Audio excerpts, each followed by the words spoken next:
All right, today you're going to find out the first steps to creating this cool Chris Uphies Hearts in Chicago piece. So we will not be painting on the first day of getting in this direction, but we'll be getting everything ready to paint for next class. So I will be calling table groups up to pick your background. You have 5 options for your cityscape. They are all cityscapes of Chicago. So you might recognize some of the sculptures and buildings and pick one of those. I picked the flamingo. Last time I picked the bean.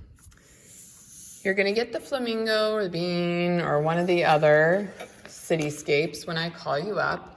And your materials managers will bring around a plastic sheet. It's an acetate paper you'll be able to place on top of your cityscape.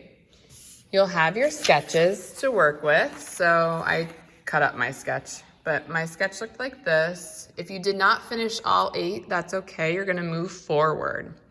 So don't worry if you didn't finish all 8, you'll just move forward to the next step. So I really liked the way I drew these, my first 2. So then I decided to use those for my final piece. You're going to get a piece of paper like this. If you need 2 papers like this because your hearts are bigger or more is going on, like their legs are longer or something's happening, you may have more than one piece like this. But I cut them small for you so that you're able to still see the city background. So you're gonna kind of like place where you might want it. I put it underneath the plastic just to see, oh yeah, I could still see the sculpture in there. So if I wanted to figure out how to draw a heart that's like sliding down the sculpture, it could be going this way. I could do something like that. If I wanted a heart holding on to the sculpture, that would be fun. So maybe I'm gonna do that. And so I place it where I want. Okay, that makes sense. Now I need to take it out. I really didn't need to put it in the plastic, but it kind of keeps it secure. I'm gonna place it back where I want it. Okay, and I'm going to now draw the hearts that I liked. So from my original sketch, I really liked these hearts. And so I could have that at the top so you can see. That's from my original sketch. Yours will be attached to a whole piece of paper. And, all right, so if I want it to look like it's hanging on, I could first draw the heart.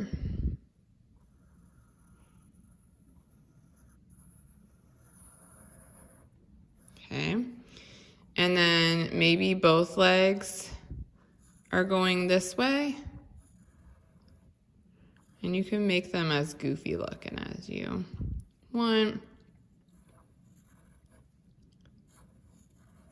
I can always fix things that I don't like. And then I can see that the sculpture kind of starts here. It's harder to see over on this side. So I'm gonna guess, I think it starts over here. So then I would want my hands to come up like that. And then I can just kind of overlap like that. So it would look like it's hanging off of the sculpture. So I've got the body in place and I've decided I'm going to change my mind. I'm gonna make this one because it looks like shocked about what it's doing. So I'm gonna go in. I'm going to draw out the face again. And I can change it a little bit if I want. Like I added a 4th eyelash.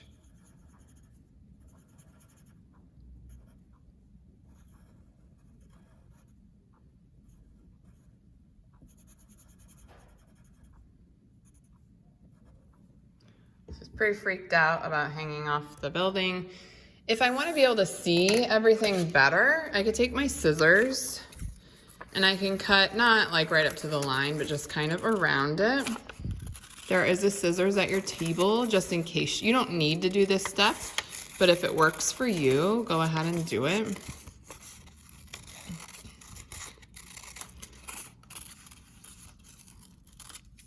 All right, so it kind of gives me a concept of like, okay, yeah, this really looks like it's hanging off the sculpture. Love it. So once you have it done, you're ready to place it under the plastic. And your goal today is to get this done and to start tracing.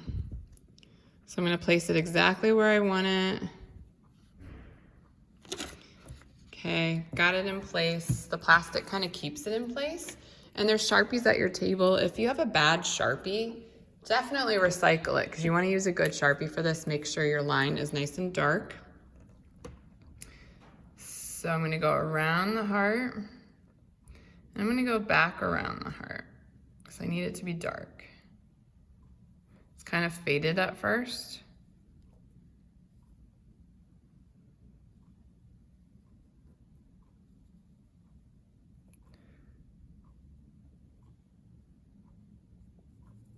You'll fill in those dark spaces that you did with pencil with the Sharpie.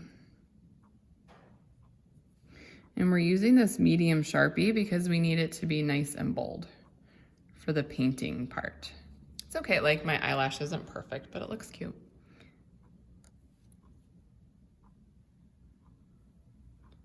Okay.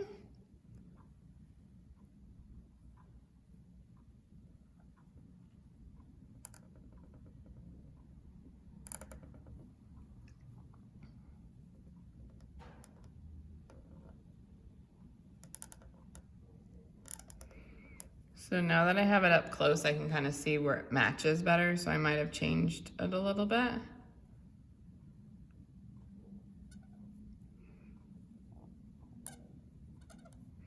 You're gonna have limited colors, so you don't wanna do like too many details like clothes and all this stuff. It's just a heart with funny limbs.